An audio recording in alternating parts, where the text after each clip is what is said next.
नमस्ते मेरे प्यारे बच्चों, कैसे हो। हम आपके लिए लेकर आ गए रसायन विज्ञान का अति महत्वपूर्ण टॉपिक, जो परीक्षा की दृष्टि से अति महत्वपूर्ण है। इसमें हम पढ़ने वाले हैं अणुसंख्य गुणधर्म, जिसको इंग्लिश में कहते हैं कॉलीगेटिव प्रॉपर्टीज। ये बेटा अणुसंख्य गुणधर्म चार प्रकार से होते हैं। चार प्रकार के कौन से होते हैं? सबसे पहले हम इसे पढ़ेंगे कि अणुसंख्य गुणधर्म क्या होते हैं। ये चार प्रकार कौन से होते हैं? सबसे पहला अणुसंख्य गुणधर्म होता है वाष्प दाब का आपेक्षिक अवनमन। दूसरा होता है क्वथनांक में उन्नयन। तीसरा हिमांक में अवनमन।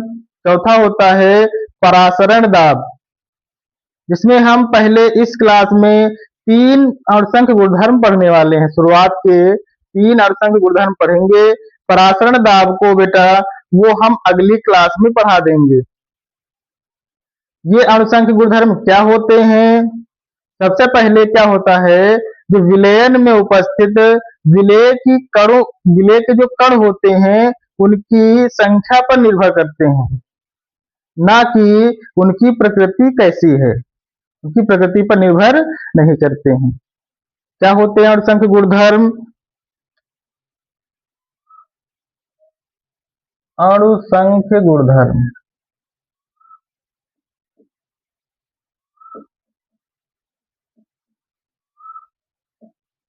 इसको इंग्लिश में कहते हैं कॉलीगेटिव प्रॉपर्टीज।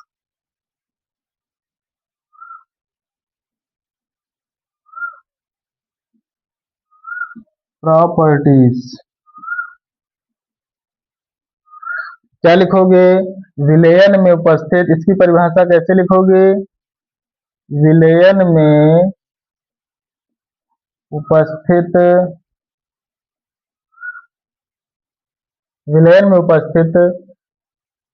विलेय के कणों की संख्या पर निर्भर करते हैं।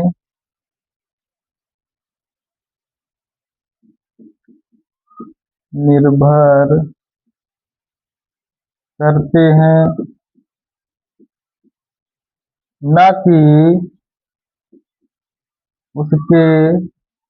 उसकी प्रकृति पर निर्भर करते हैं। न कि उसकी प्रकृति पर। अणुसंख्य गुणधर्म कहलाते हैं। अणुसंख्य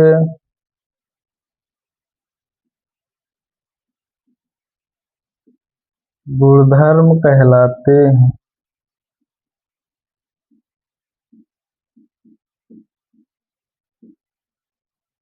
ये अणुसंख्य गुणधर्म चार प्रकार के होते हैं। क्या होते हैं? चार प्रकार के होते हैं। ये चार प्रकार के होते हैं। कौन कौन से होते हैं? नंबर 1 आपको याद रखना है वाष्प दाब का आपेक्षिक अवनमन।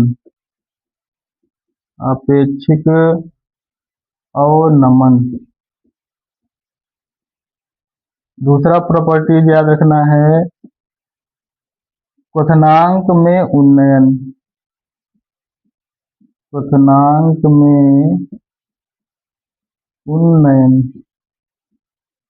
चौथा पॉइंट आपको याद रखना, तीसरा गुणधर्म है हिमांक में अवनमन।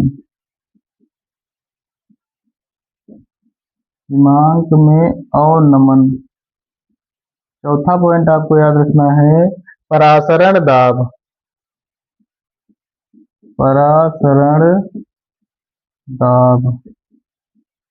ऑस्मैटिक प्रेशर, इसको इंग्लिश में हम कहते हैं ऑस्मैटिक प्रेशर। इसको हम बेटा बाद में पढ़ने वाले हैं, अलग क्लास में हम पढ़ेंगे। इन तीन को हम सबसे पहले शुरुआत में इसमें पढ़ेंगे। वाष्प दाब का अपेक्षिक अवनमन क्या होता है? हम पिछली क्लास में इसको हम पढ़ा दिए हैं। क्या कहेंगे हम? वाष्प दाब का जो अवनमन होता है, वाष्प दाब का अवनमन तथा शुद्ध विलायक के क्वथनांक शुद्ध विलायक के क्वथनांक, शुद्ध विलायक का जो वाष्प दाब होता है उससे हम क्या करा देते हैं, भाग करा देते हैं, या उसका अनुपात क्या कहलाता है, वाष्प दाब का अपेक्षिक अवनमन कहलाता है। क्या होता है, सबसे पहले लिखेंगे वाष्प दाब का अपेक्षिक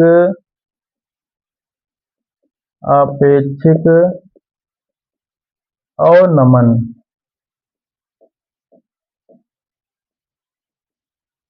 जो वाष्प दाब के अवनमन, क्या लिखोगे, वाष्प दाब का अवनमन, ये अवनमन क्या होता है, P नॉट माइनस PS। मतलब शुद्ध विलायक के वाष्प दाब से शुद्ध विलायक के वाष्प दाब से विलयन के वाष्प दाब को माइनस करोगे तो वाष्प दाब का अवनमन हमको मिल जाएगा। तथा शुद्ध विलायक के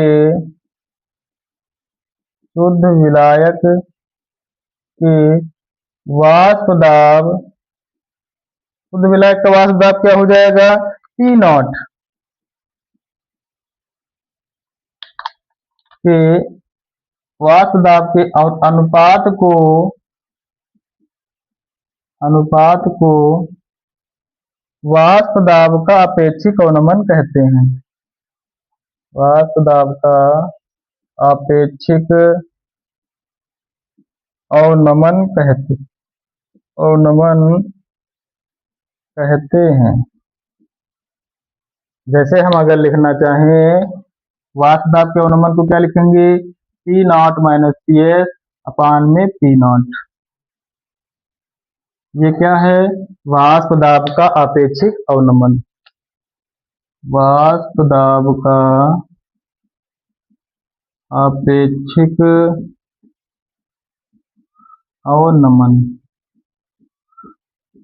क्या होता है मेरे प्यारे बच्चों, वाष्प दाब का अवनमन मतलब शुद्ध विलायक का वाष्प दाब विलयन के वाष्प दाब से माइनस करोगे तो हमको मिलेगा वाष्प दाब का अवनमन, तथा शुद्ध विलायक के वाष्प दाब के अनुपात को हम कहते हैं वाष्प दाब का अपेक्षिक अवनमन।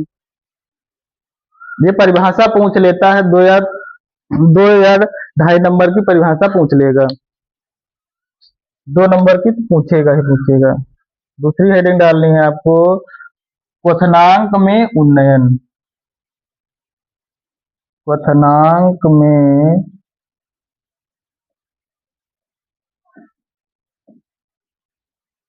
उन्नयन।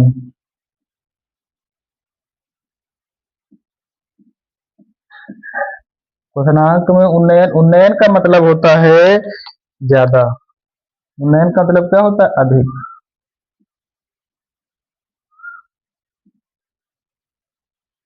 ज्यादा हो जाता है उन्नयन जो होता है, इसको हम लिखते हैं डेल्टा TB से, इसको लिखते हैं हम डेल्टा TB से। क्वथनांक में उन्नयन को हम डिनोट करते हैं डेल्टा TB से।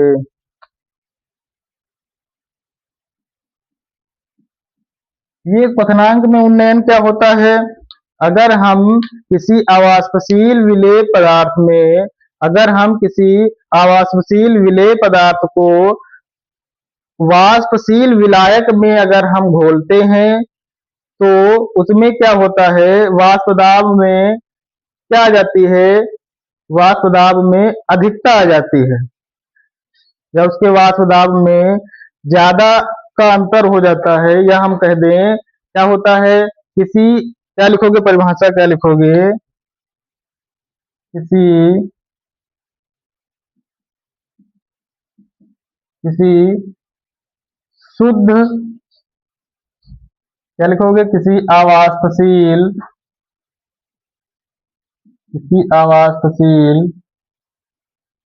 विलेय पदार्थ को, विलेय पदार्थ को वाष्पशील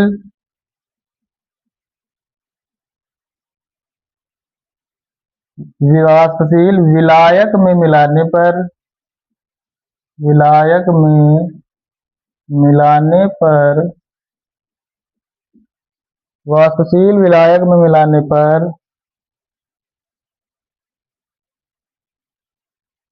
मिलाने पर क्वथनांक में होने वाली क्वथनांक में होने वाली वृद्धि वृद्धि कह दें या अधिकता कह दें, इसको हम क्या कह सकते हैं? वृद्धि। होने वाली वृद्धि को क्वथनांक में उन्नयन कहते हैं। क्वथनांक में उन्नयन कहते हैं।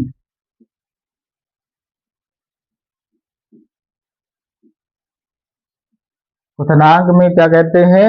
उन्नयन। किसी अवाष्पशील विलेय पदार्थ को वाष्पशील विलायक में मिलाने पर जो क्वथनांक में होने वाली वृद्धि होती है उसको हम क्वथनांक में उन्नयन कहते हैं।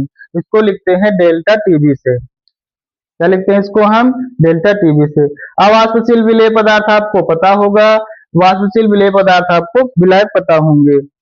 ये अगर नहीं पता है तो पिछली क्लास में आप इसको देख सकते हैं। क्या होता है, इसको डेल्टा टीबी से हम डिनोट करते हैं।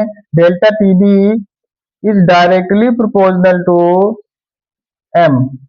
मतलब जो क्वथनांक में उन्नयन होता है वो मोललता के, विलयन की मोललता के अनुक्रमानुपाती होता है। तो डेल्टा टीबी बराबर में क्या हो जाएगा?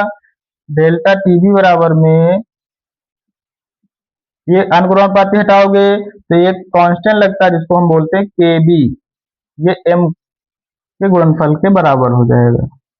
और ये केबी क्या है? जहां केबी बराबर में और एम बराबर में क्या होता है? केबी होता है मोलल उन्नयन स्थिरांक। मोलल उन्नयन स्थिरांक। मोलल उन्नयन स्थिरांक। एम क्या होता है? मोललता। मोललता। एक फार्मूला और याद रखिएगा कि डेल्टा टीबी बराबर 1000 गुणे केबी गुणे स्मॉल डब्लू अपान में स्मॉल एम गुणे कैपिटल डब्लू। ये क्या होती हैं? यहाँ पर डेल्टा टीबी तो क्वथनांक में क्या हो जाएगा? उन्नयन। क्वथनांक में उन्नयन। डेल्टा टीबी बराबर में क्या हो जाएगा? क्वथनांक में उन्नयन।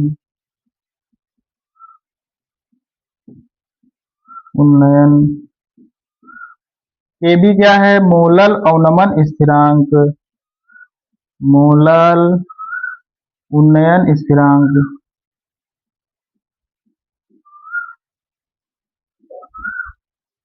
डब्लू क्या है? विलेय का भार। स्मॉल डब्लू क्या है? विलेय का भार है। और कैपिटल डब्लू क्या है? ये है विलायक का भार।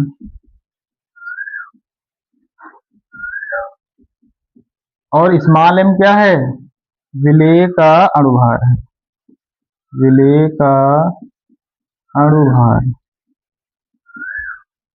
ये याद रखिएगा, सारे टर्म्स याद रखिएगा, इससे न्यूमेरिकल बहुत ही ज्यादा पूछता है। और ये फार्मूला आपको याद रखना है, जो डेल्टा टीबी है, डेल्टा टीबी बराबर में टीबी माइनस का टीबी नॉट, टीबी माइनस का टीबी नॉट होता है। क्या होता है ये? देखो ध्यान से, डेल्टा टीबी ये जो टीबी होता है, जहां आपको याद रखना है टीबी बराबर में क्या होता है? टीबी नॉट क्या होता है? टीबी क्या होता है? विलयन का क्वथनांक है। विलयन का क्वथनांक। और डेल्टा टीबी नॉट होता है शुद्ध विलायक का क्वथनांक।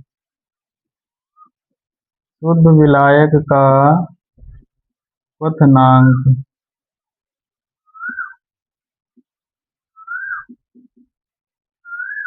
ये याद रखिएगा। ये सारे फार्मूले आपको याद रखना है। दूसरा फार्मूला और ये तीसरा फार्मूला आपको याद रखना। अब उसके बाद हम पढ़ने वाले हैं,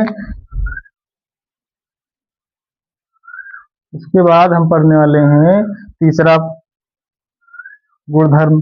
कौन सा तीसरा गुणधर्म है? हिमांक में अवनमन। तीसरा गुणधर्म हम पढ़ने वाले हैं हिमांक में अवनमन।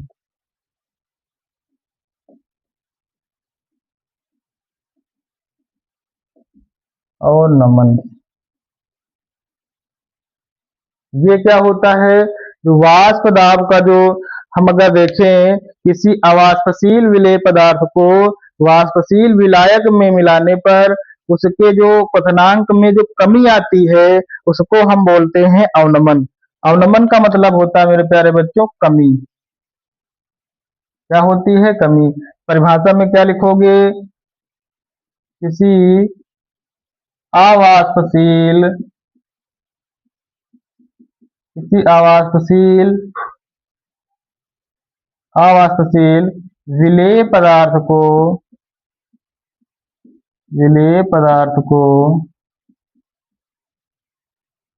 किसी अवाष्पशील विलेय पदार्थ को वाष्पशील विलायक में मिलाने पर वाष्पशील विलायक में मिलाने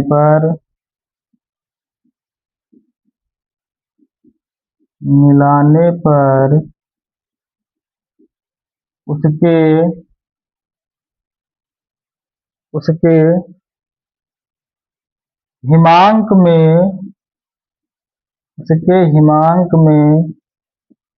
होने वाली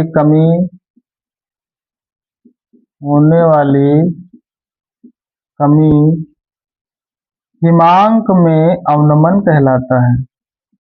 हिमांक में अवनमन कहलाता है। क्या होता है मेरे प्यारे बच्चों? किसी अवाष्पशील विलेय पदार्थ को वाष्पशील विलायक में मिलाने पर उसमें होने वाले हिमांक में कमी हिमांक में अवनमन कहलाता है। इसको हम किससे डिनोट करते हैं? डेल्टा टीएफ से। इसको हम डिनोट करते हैं डेल्टा टीएफ। तो डेल्टा टीएफ बराबर में क्या हो जाएगा? ये भी delta TF directly proportional to होता है इसके मोललता के। अनुक्रमानुपाती किसके होता है? मोललता के। तो यहाँ पर अगर हम अनुक्रमानुपाती हटाएं तो डेल्टा टीएफ बराबर में हो जाएगा KF small m. KF small m, जहाँ केएफ क्या है? जहाँ केएफ बराबर में मोलल अवनमन स्थिरांक है। मोलल अवनमन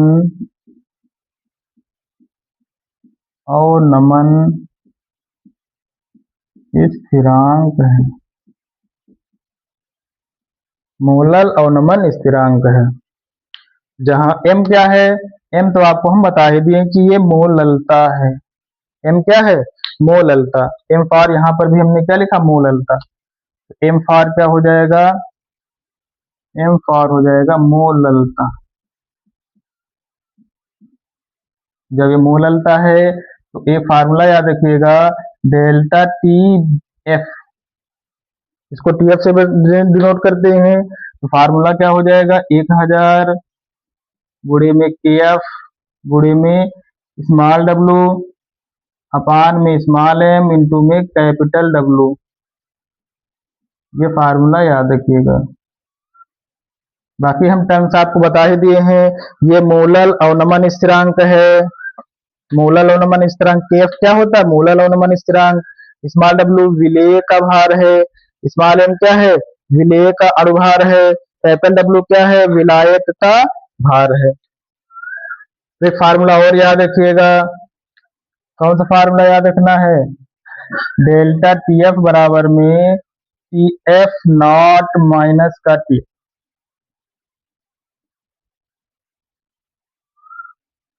जहां याद रखिएगा आप TF नॉट क्या है? TF नॉट क्या है? शुद्ध विलायक का हिमांक। शुद्ध विलायक का हिमांक।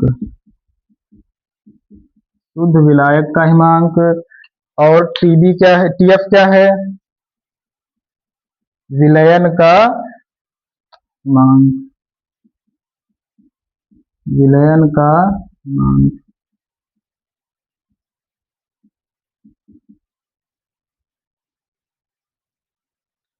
तो ये तीन फार्मूले आपको इसमें याद रखने हैं। तीन प्रॉपर्टीज और तीन से ज्यादा फार्मूले हैं इसमें। ये सभी फार्मूले आपको याद रखने हैं। इससे बहुत ही ज्यादा न्यूमेरिकल पूछे जाते हैं। आपको याद रखना है वाष्प दाब का अपेक्षिक अवनमन क्या होता है, क्वथनांक में उन्नयन क्या होते हैं, हिमांक में अवनमन क्या होते हैं। देखो मेरे प्यारे बच्चों, हम आपको धीरे धीरे पढ़ा रहे हैं। आपको अगर थोड़ा फास्ट मोड में जाना है तो आप उसमें जाएंगे, तो आप थोड़ा फास्ट जो है आप पढ़ सकते हैं। इसको आप जब रिवीजन करने का समय आएगा तो थोड़ा फास्टली देख लीजिएगा। इसके नोट्स बना लीजिए, इसका स्क्रीनशॉट सबसे पहले ले लीजिए। तो मेरे प्यारे बच्चों, इसका स्क्रीनशॉट आप लोग ले लिए होंगे। क्या होता है, ये आपको अर्थांश गुणधर्म याद रखना बहुत ही मोस्ट इंपॉर्टेंट है। ये इस टॉपिक को छोड़ना ही नहीं है। आपको फार्मूले सारे याद रखने हैं।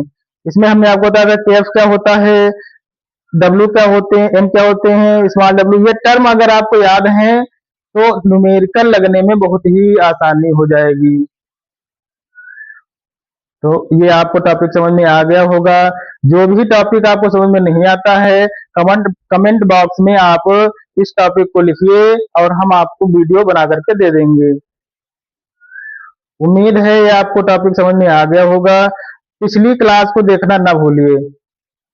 एक एक करके सभी क्लासेस को अगर आप देख रहे हैं तभी आपको दिमाग में पूरा चैप्टर यहाँ पर छपेगा। हम ये आपसे वादा लेकर के चल रहे हैं कि अगर जो भी टॉपिक हम पढ़ा रहे हैं यहाँ पर ना छपे तो समझ लेना, समझ ही लेना फिर। बहुत बहुत धन्यवाद। जय हिंद, जय भारत।